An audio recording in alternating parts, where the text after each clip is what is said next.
दोस्तों एक बार फिर आपका स्वागत है, अभिनंदन है आपके अपने YouTube channel Aryan institute Allahabad में। दोस्तों जैसा कि बोर्ड पर आप देख पा रहे हैं, आज एक बार फिर आपके समक्ष बात करने वाले हैं यूपी डीएलएड प्रथम सेमेस्टर एजुकेशन फर्स्ट पेपर पर।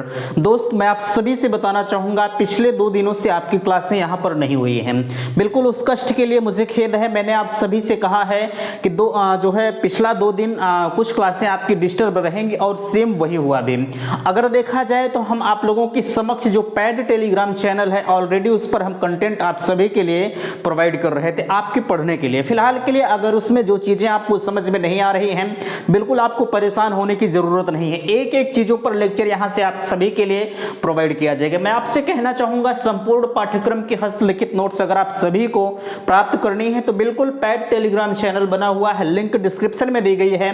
वहां पर आप 299 रुपए का शुल्क पे करके आप सभी जितने भी हैंड रिटन नोट्स हैं, मींस आपके जितने भी पाठ्यक्रम बन रहे हैं, चाहे हिंदी हो, संस्कृत हो, बाल विकास हो, शिक्षण निगम का सिद्धांत हो, साइंस मैथ, कोई भी सब्जेक्ट आपका हो, कंप्यूटर हो गया आपका, ये सारी चीजों के नोट्स हम आपको 299 रुपए में प्रोवाइड कर रहे हैं। बिल्कुल मैं आप सभी से कहना चाहूंगा मेरे दोस्त, आपके हैंड रिटन नोट्स कुछ यूं जो है तैयार की गई है, जो आपकी विगत परीक्षाओं को ध्यान में रखते हुए तैयार किया गया है। हमने आपसे वादा किया है, भले ही आपके पिछले 2 दिनों से क्लासें नहीं चली हैं, लेकिन मैं चैलेंज के साथ कहता हूं कि 4 महीने में आपका कोर्स मैं समाप्त करके दोबारा से मैं पैड टेलीग्राम चैनल पर प्रीवियस ईयर क्वेश्चंस को सॉल्व कराऊंगा।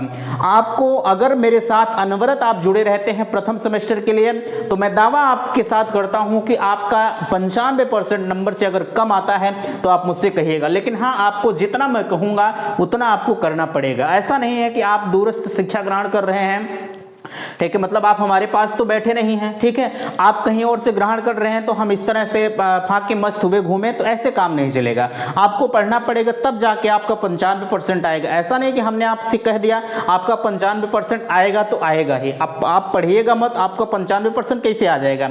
मैं दावा करता हूं अगर जितनी चीजें यहां पर आपको दी जा रही हैं, सिर्फ आप उतना ही पढ़ लीजिए, कोई माई का लाल नहीं है आपको 95% रोक ले जाएगा। बहरहाल सारी चीजें आपको पता है, हमने इसके पहले वाले लेक्चर में शैशवावस्था के बारे में विस्तृत रूप से चर्चा किया था।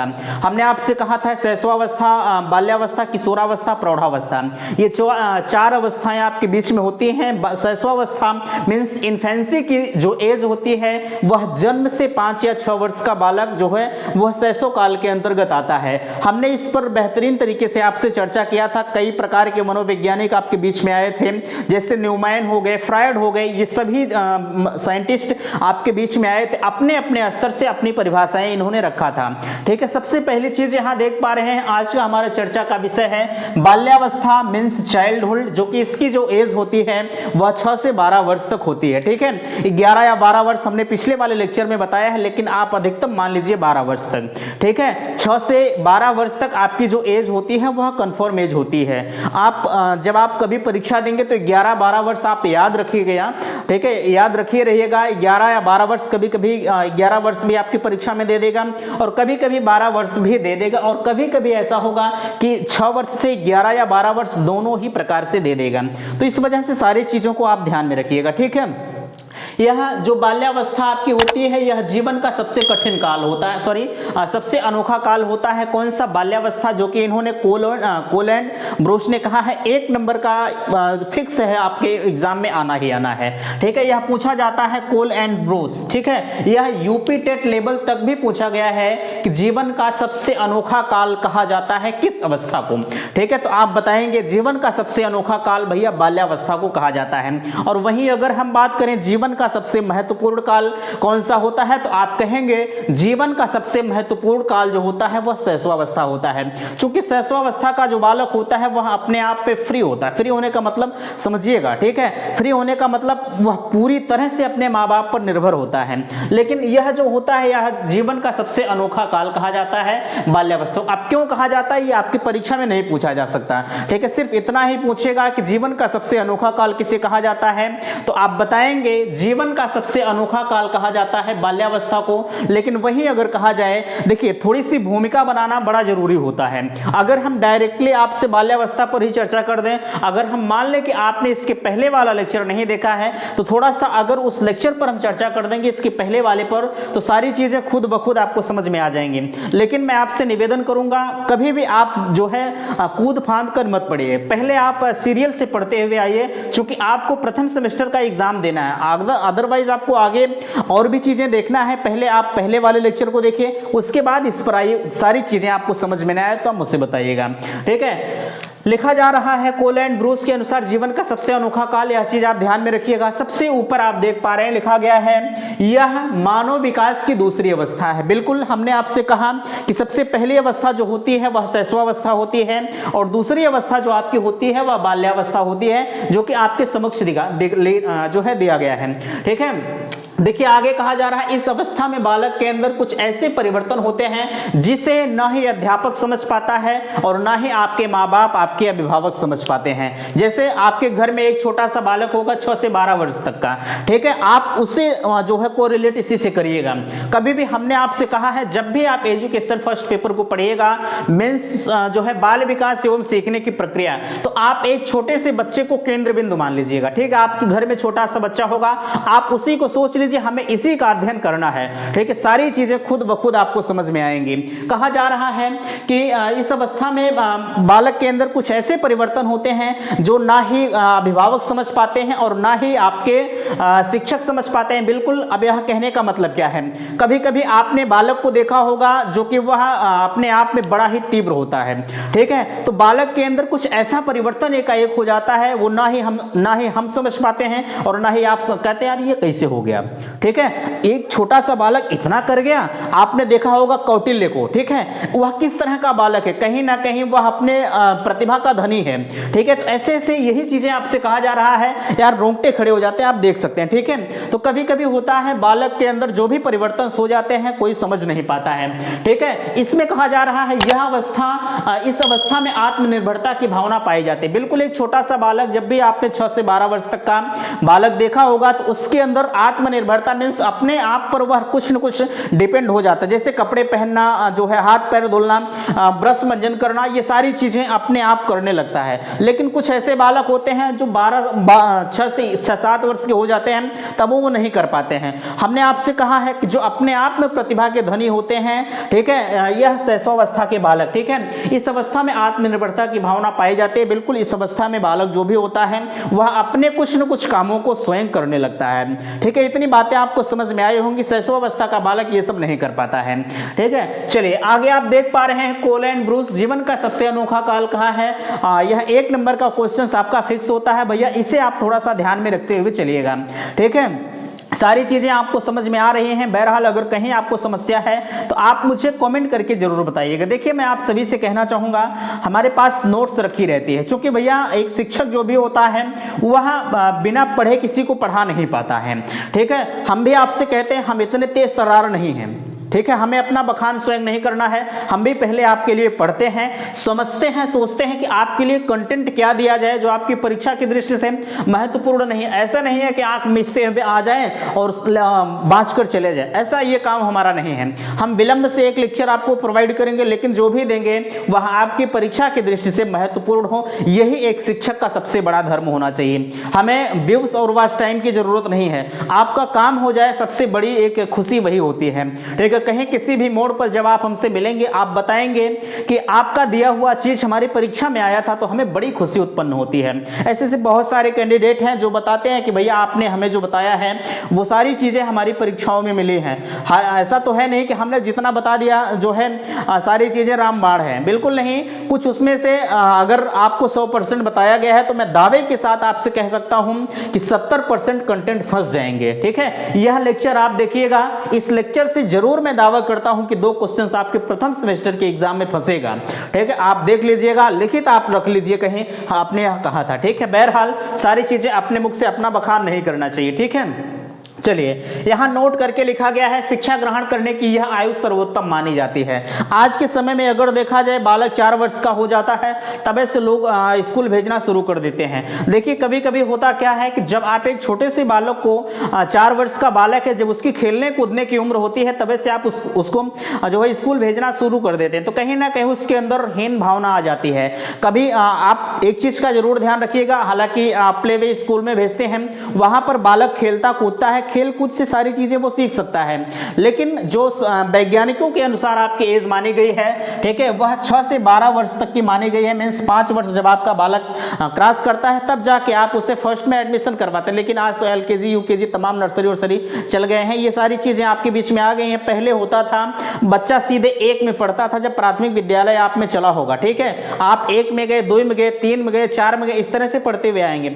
लेकिन आज पहले वो प्ले वे में जाएगा, ठीक है, प्ले वे के बाद हमें लगता है कि एलकेजी यूकेजी इस तमाम कक्षाएं होती हैं। तो इस तरह से सारी कंडीशंस आती हैं। लेकिन इतना चीज आप जरूर ध्यान रखिएगा, शिक्षा ग्रहण करने की जो बाल्यावस्था की एज होती है वह सबसे सर्वोत्तम मानी जाती है, ठीक है। चलिए अब आया है बाल्यावस्था के विभिन्न नाम। जैसे आपका नाम चिंटू पिंटू रिंटू होगा, ठीक है, वैसे इसी तरह से ये जो बाल्यावस्था होती है इसका भी कुछ अपना अलग नाम है, ठीक है।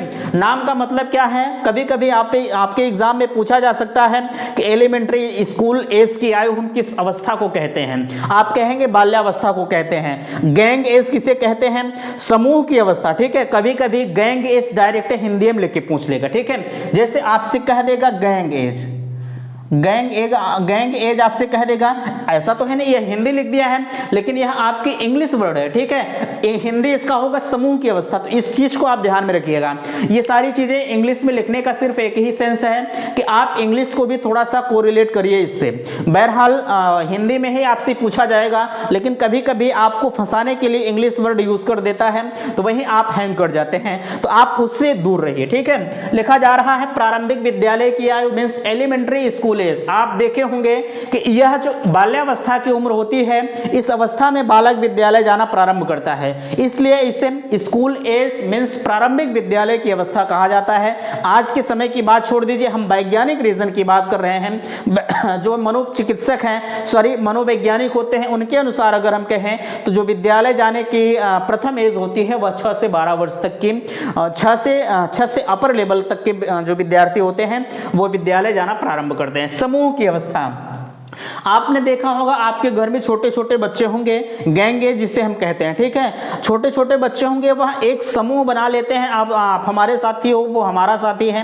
और लेके कहीं गुड़िया बनाना शुरू कर देते हैं, कहीं मिट्टी वगैरह के खिलौने जो होते हैं, ये सारी चीजें बनाना प्रारंभ कर देते हैं। तो इस वजह से वो एक समूह में खेलना प्रारंभ कर देते हैं, इसलिए हम इसे समूह की एज कहते हैं, ठीक है। आपसे पूछा जा सकता है कि समूह की अवस्था हम किस एज को कहते हैं, तो आप कहेंगे समूह की अवस्था हम बाल्यावस्था को कहते हैं। ये चीजें आप ध्यान में रखिएगा, 1 नंबर का क्वेश्चन इससे भी पूछा जाता है, ठीक है। भले ही आपके डीएलएड में ना पूछा जाए, लेकिन ध्यान जरूर रखिएगा, यूपी टेट आप हजारों बार ये सारी चीजें पूछी गई हैं कि गैंग एज किसे कहते हैं, चुस्ती की अवस्था, गंदी आई, ये सारी चीजें आपसे पूछी जाती है। यह चीज आप बिल्कुल ध्यान रखिएगा, कभी भूलिएगा मत, ठीक है। चुस्ती की आयु स्मार्ट एज, 6 से 12 वर्ष तक का बालक अपने आप में इतना तीव्र होता है, आप उससे कुछ भी करने के लिए कहिए वो हमेशा तत्पर रहता है, इसलिए इसे हम स्मार्ट एज कहते हैं, ठीक है। मींस चुस्ती की है। गंदी आयु, आपने देखा होगा आपके घर में छोटा सा बालक होगा, हम आपके घर की तुलना क्यों कर रहे हैं बार बार, क्योंकि आप अपने घर से कोरिलेट करिए, ठीक है। आप अपने बच्चों को, जो भी आपके बच्चे घर में हैं, उनसे आप सीख लीजिए। एक छोटा सा बालक होगा 6 से 12 वर्ष तक का, वह किस प्रकार से एक्टिविटीज कर रहा है उसे आप ध्यान में रखिए, ठीक है। चलिए गंदी आयु, इसे गंदी आयु क्यों कहते हैं, आपने देखा होगा जब छोटा सा बालक होगा वो समूह में खेलता होगा तो होता नहीं, कीचड़ वगैरह, कभी कभी मिट्टी लगा, कभी कभी लोट उठ लेता है, तो ये सारी चीजें करके आता है, मम्मी मारती हैं 2 थप्पड़, ठीक है। आपको यह नहीं करना चाहिए, क्योंकि एक छोटा सा बालक होता है, जब वह समूह में खेलेगा तो उसके अंदर की जो भी चीजें होंगी वह अपने आप बाहर निकल कर आएंगे। तो कभी भी एक छोटे से बालक को मारना नहीं चाहिए, यह चीज आप ध्यान रखिएगा। अगर आप एक छोटे से बालक को मारते हैं तो कहीं ना कहीं उसके अंदर हीन भावनाएं उत्पन्न होती होती हैं। जैसे यह मार्कर है, अब एक छोटा सा बालक है, अगर यह तोड़ दे, ठीक है, अगर यह मार्कर उसने तोड़ दिया, उसे हमने 2 थप्पड़ मार दिया, तो कभी यह मार्कर दोबारा वह बालक छुएगा नहीं, कहेगा कि अगर हम मार्कर को छुएंगे और टूट जाएगा तो फिर हम मार खाएंगे। इस वजह से कभी एक छोटा सा बालक नन्हा वैज्ञानिक होता है, तोड़ता है, इसे खोलेगा, फिर यहां से खोलेगा, ये सारी चीजें खोलकर अपने आप वह सेट करने का प्रयास करता है। इसलिए जो मनोवैज्ञानिक हैं उन्होंने एक छोटे से बालक को जो है एक क्या कहते हैं, जो है अगर देखा जाए एक छोटे से बालक को नन्हा वैज्ञानिक कहा जाता है, ठीक है। तो कभी भी कोई भी बालक होगा अगर कुछ एक्टिविटीज कर रहा है तो उसे मारना पीटना नहीं चाहिए, यह चीज आप बहुत ध्यान दीजिएगा, ठीक है। चलिए अब हम बात करते हैं बाल्यावस्था की प्रमुख विशेषताएं। जैसे हमने शैशवावस्था की विशेषता बताई थी और शैशवावस्था में शिक्षा पर चर्चा किया था, सेम उसी प्रकार से हम आप लोगों के बीच में बाल्यावस्था की प्रमुख विशेषताओं पर वर्णन कर रहे हैं। अगर देखा जाए यह चीजें बहुत शार्ट लिखी गई हैं, हैंडराइटिंग नोट्स जो आपके लिए तैयार की गई उसमें बिल्कुल विस्तृत रूप से तैयार किया गया है। यह चीजें सिर्फ आपको समझने के लिए लिखा गया है, सारी चीजें नोट्स से हम कोरिलेट करते हुए आपको बताएंगे, ठीक है। यहाँ कहा जा रहा है बाल्यावस्था की प्रमुख विशेषताओं की अगर हम बात करें तो सबसे पहली विशेषता कही जा रही है कि शारीरिक तथा मानसिक विकास में स्थिरता। आपने देखा होगा शैशवावस्था में जो मानसिक विकास होता है वह बिल्कुल तीव्र गति से होता है, लेकिन बाल्यावस्था का एक छोटा सा बालक होगा उसकी जो मानसिक विकास होगा, ठीक है, जो बाल्यावस्था का मानसिक विकास होता है वह कहीं ना कहीं हल्का फुल्का थोड़ा बहुत जो है वो धीमा पड़ जाता है, ठीक है। मानसिक विकास थोड़ा सा धीमा पड़ जाता है, लेकिन शारीरिक विकास, ठीक है, वहीं अगर हम शारीरिक विकास की भी बात करें तो शारीरिक विकास में भी थोड़ी बहुत स्थिरता आ जाती है,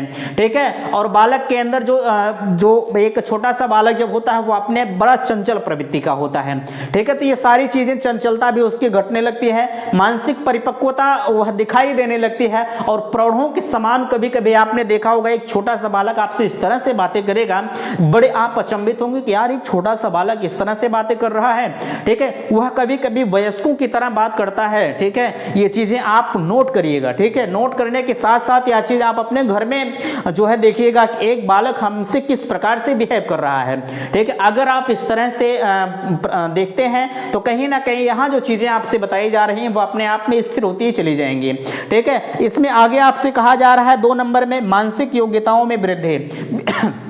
बिल्कुल अगर देखा जाए जो इसकी अस्थायी स्मृति होती है, इस अस्थायी स्मृति में वृद्धि और मानसिक क्षमताओं का लगातार जो होता है वह वृद्धि होती रहती है और इसकी जो स्मरण शक्ति होती है इसका भी विकास जो होता है वह द्रुतगामी होता रहता है। किसमें? मानसिक विकास में, ठीक है। आत्मनिर्भरता की भावना, बिल्कुल अगर देखा जाए अगर हम शैशवावस्था की बात करें तो शैशवावस्था का बालक जो होता है वह दूसरों पर निर्भर होता है, लेकिन बाल्यावस्था की अगर हम बात करें तो बाल्यावस्था में दूसरों पर निर्भर नहीं रहता। हमने उसके पहले भी बताया आपसे कि बाल्यावस्था का जो बालक होगा वह आप देखे होंगे अपना कपड़ा पहनने लगता है, नहाने धुलने, ये सारी चीजें एक्टिविटीज जो भी होती हैं थोड़ी बहुत वह करने लगता है। तो अगर देखा जाए तो जो बाल्यावस्था का बालक होगा वह आत्मनिर्भरता की जो भावना होती है वह कहीं ना कहीं धीरे धीरे समाप्त हो जाती है। नहाना, खाना, कपड़ा पहनना, ये सारी चीजें, मंजन करना, ये सारी चीजें बालक खुद अपने आप करने लगता है, ठीक है। रचनात्मक कार्यों में रुचि, रचनात्मक कार्यों में रुचि का मतलब क्या है? आपने देखा होगा, हमने आपसे बताया कि कोई भी बालक होगा बगीचे में कार्य करना, लकड़ी इत्यादि को किसी न किसी जगह ले आना, ये सारी चीजें एक छोटा सा बालक करता होगा। हमने आपसे बताया कि जैसे अगर हम बात करें जो लड़कियां होती हैं, लड़कियां सिलाई कढ़ाई इत्यादि चीजों को करना बड़ा पसंद करती हैं। अच्छा, रचनात्मक कार्यों हमने आपसे इसके पहले बताया कि छोटा सा बालक जो होता है सॉरी, एक छोटा सा बालक जो होता है वह जो है एक नन्हा वैज्ञानिक माना जाता है, ठीक है। तो इस वजह से कभी भी कोई भी बालक अगर होगा तो उससे आप इस तरह से बिहेव मत करिएगा, ठीक है। रचनात्मक कार्यों मतलब कोई भी अगर तोड़फोड़ कर रहा है तो उसे आप करने दीजिए, अरे ऐसा सामान मत दीजिए जो आपका कीमती चीज जो पता लगा वो भी तोड़ दे, ठीक है। लेकिन आप वह जो भी एक्टिविटीज कर रहा है आप उस एक्टिविटीज को ध्यान में रखते हुए थोड़ा सा उससे और भी अधिक बताने का प्रयास करें, ठीक है। आगे आपसे कहा जा रहा है, आप देख पा रहे हैं कि अगला आपसे कहा जा रहा है कि जिज्ञासा की प्रबलता। बिल्कुल आपने देखा होगा एक छोटा सा बालक जब होता है, अगर कोई चीजें उसके समक्ष दिखाई देती हैं तो वह आपसे तर्क वितर्क करने लगता है। जैसे हम मान लें कि कुछ चीजें लिखी गई हैं, उसके बुक में एक कुछ फिगर छपा हुआ है और उस फिगर को वो पूछ रहा है, भैया ये कैसे बना है?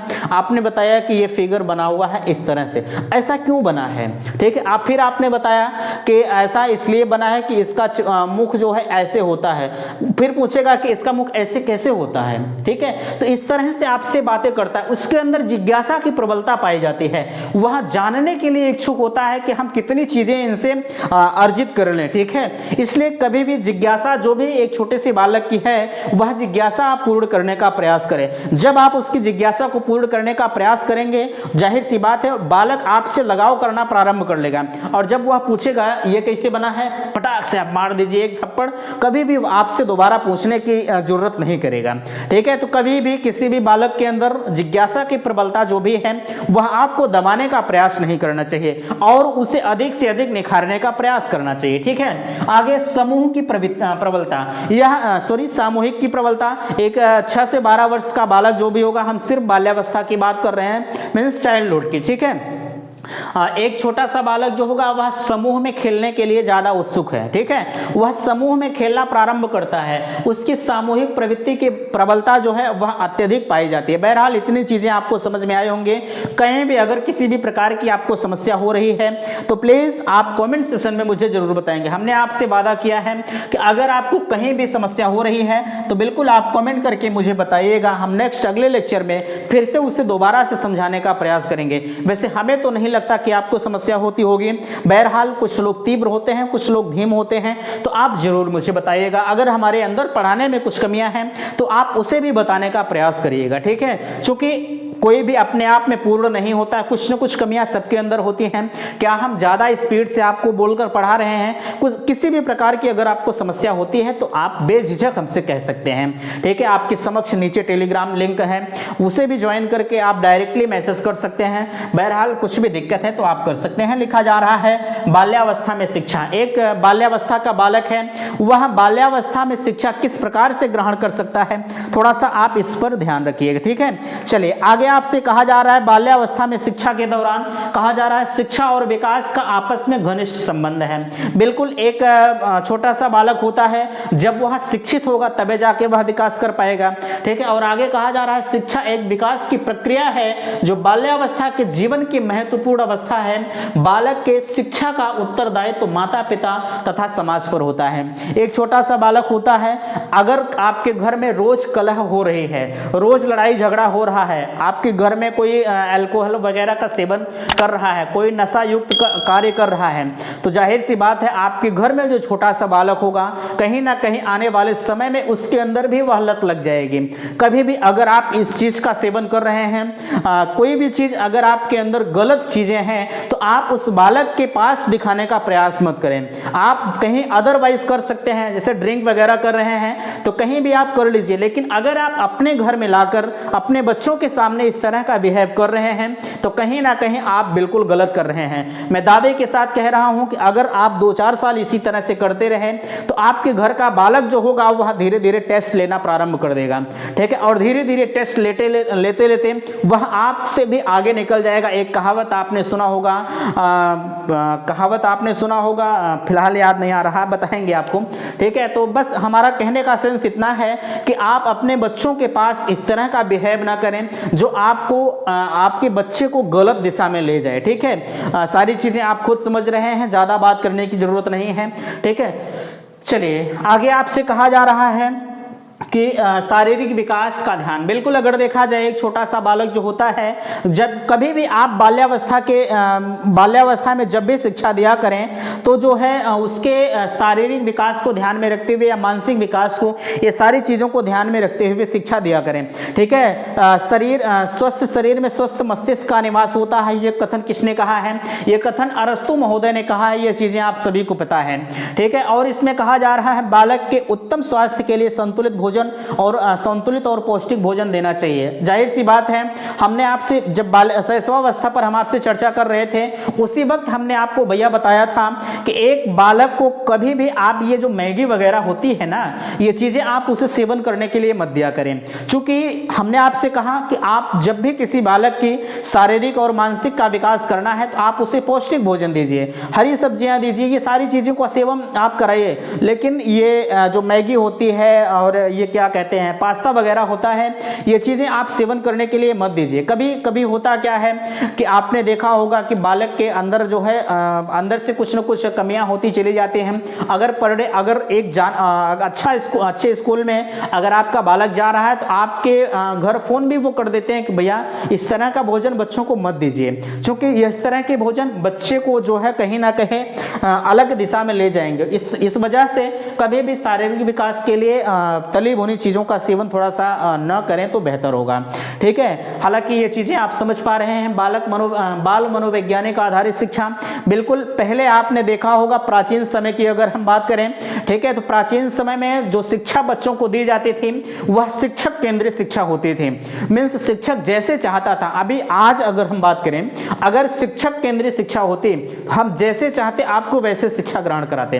हम चाहते बेटा तुम्हें यहीं बैठना है तो यहीं बैठना है, ठीक है, भले ही यहाँ का वातावरण गंदा हो। लेकिन आज के समय में अगर कोई भी शिक्षक इस तरह से बिहेव कर रहा है, मार रहा है, पीट रहा है, तो आप आज वह सस्पेंड हो जा रहा है। आपने देखा होगा आए दिन पेपर वगैरह में कहीं कहीं इस तरह के बच्चे किसी से किस तरह से बिहेव कर रहे हैं, ये सारी चीजें आपने देखा होगा। ठीक है, तो आज के समय में वर्तमान समय की अगर हम बात करें तो जो आपकी शिक्षा दी जा रही है वह बालक को केंद्र में रखते हुए शिक्षा दी जा रही है। ठीक है, मनोवैज्ञानिक शिक्षा में पदार्पण हुआ तो जो शिक्षक है मीन्स यह जो एजुकेशन है, जब इसका शिक्षा में पदार्पण हुआ तो जो आपकी शिक्षा है वह प्राचीन समय से हटकर वर्तमान समय की शिक्षा मीन्स बाल केंद्रित शिक्षा आपकी हो गई है।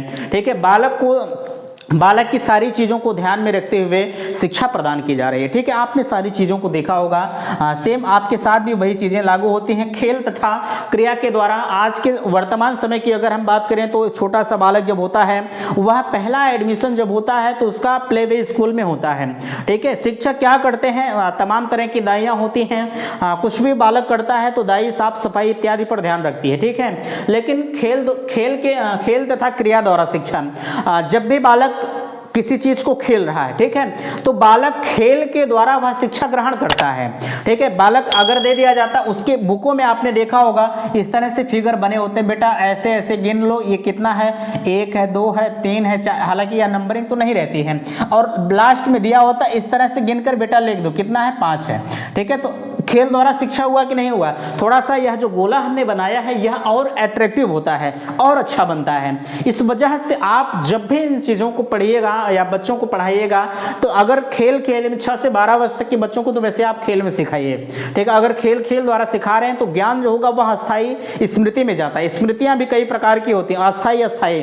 ठीक है, मीन्स एक अस्थायी स्मृति होती है जो कि वर्तमान समय में हम लोगों के पास होती है। कुछ जब कभी कभी होता नहीं है कि कुछ चीजें सुन लेते हैं तो वो हमेशा के लिए सेट हो जाती है, लेकिन कुछ चीजें तुरंत भूल जाती हैं, ऐसा बोलते हैं कि वो तुरंत याद नहीं आती है। ठीक है, ये चीजें आपने खुद अंदाजा होगा। बहरहाल खेल के द्वारा कभी भी आप बच्चों को शिक्षा दिया करें। रोचक पाठ्यक्रम होना चाहिए, इतना बड़ा पाठ्यक्रम हम बच्चों को दे दें। ठीक है, जैसे हम अगर डीएलएड की ही बात करें, अब इतनी मोटी अगर बुक दे दें और उसमें से हमसे पूछा जाए 25 नंबर का क्वेश्चन तो क्या फायदा। ठीक है, आप पहले में बुकें देख के भाग जाएंगे। तो इस वजह से कभी भी बच्चों को जब भी आप दीजिए तो एक रोचक पाठ्यक्रम बनाइए। ठीक है, बच्चों की रुचि उत्पन्न हो उसमें पढ़ने के लिए। ठीक, आपने देखा होगा बच्चे को कितना बड़ा बड़ा फूल पताका बनाया होता, आम बनाया होता, अमरूद बनाया होता है, जानवर बने होते हैं, कुत्ता बिल्ली आपने देखा होगा। तो कभी भी आप बच्चों को रोचक पाठ्यक्रम के तहत शिक्षा दीजिए।